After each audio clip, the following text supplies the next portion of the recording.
வாங்க சாப்பிட்லாம். தோசை வித் துவையல். இது என்ன துவையல்னா பீர்க்கங்காய் தோல் துவையல், ஹெல்த்தி துவையல். வாங்க அது எப்படி செய்யலாம்னு சொல்லி சொல்கிறேன். வணக்கம் மக்களே, பீர்க்கங்காய் வாங்கிட்டு வந்திருக்கோம். இந்த தோலை துவையல் அரைப்போம். அதுக்கு இப்போ க்ளீன் பண்ண போகிறேன். இந்த நல்லா க்ளீன் பண்ணி தோல் இவ்வளோ எடுத்து வச்சுக்கிட்டேன்.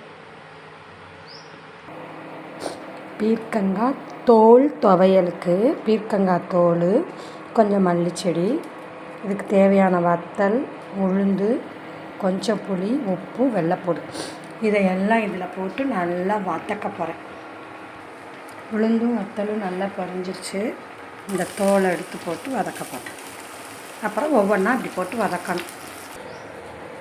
ஒரு தேங்காய்ச்சல் நமக்கு பிடிச்சா தேங்காய்ச்சல் கொஞ்சம் போட்டுக்கணும், இல்லாட்டி வெறுமனை கூட அரைச்சிக்கலாம். இப்போ நான் அந்த தேங்காய்ச்சலையும் போட்டு பொடி பொடியாக வெட்டி வதக்க போகிறேன். நல்லா வதக்கியாச்சு. வாங்க ஆற வச்சு மிக்ஸி ஜாரில் போட்டு அரைச்சி துவையலாக காமிக்கிறேன். நல்லா ஆறிடுச்சு, மிக்சியில் போட்டு அரைக்க போகிறேன். வாங்க துவையல் அரைச்சி வச்சாச்சு. தோசையோடு வச்சு சாப்பிடுவோம். ஹெல்த்தி துவையல். நீங்களும் ட்ரை பண்ணுங்கள்.